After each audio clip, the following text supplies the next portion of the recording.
হ্যাঁ everyone, this is non access. কি অবস্থা সবার? তো এখন আমি ভিডিও শুট করতে বসছি, যে পিছনে লাইট, দুটা মনিটর, আর এর অবস্থাও মোটামুটি ঠিক আছে, ছোট্ট,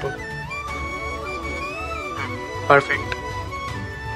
সো ব্যাকগ্রাউন্ডে এই যে ফ্যান চলছে, লাইট, ক্যামেরা, আমার ওকে মোটামুটি সব কমপ্লিট। তো এখন শুট স্টার্ট করব। রেজাল্ট আপনাদের সঙ্গে পরে শেয়ার করব, দেখা হবে রেজাল্টেই। আপনারা দেখতে পাবেন কি নিয়ে শুট করলাম। ব্যাকগ্রাউন্ডে দেখতেছি যে কি রকম লাগতেছে, তো এটাই শেয়ার করার ছিল। রেজাল্ট আপনাদের সঙ্গে শেয়ার করব খুব দ্রুত ইনশাআল্লাহ।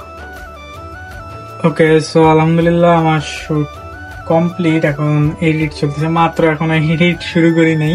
শুট শেষে এই যে ভিডিওটা করতেছি, এই যে দেখতে এইরকম লুক আসছে। তো এডিটের পর দেখা যাক কি করতে পারি, কি ম্যাজিক এড করতে পারি। আর ভিডিওটা কিন্তু ইংলিশে ছিল, মানে স্ক্রিপ্ট দেখেই বলছি। তো দেখা যাক কি রেজাল্ট আসে আপনাদের সঙ্গে, তো অবশ্যই শেয়ার করবো। Thank you.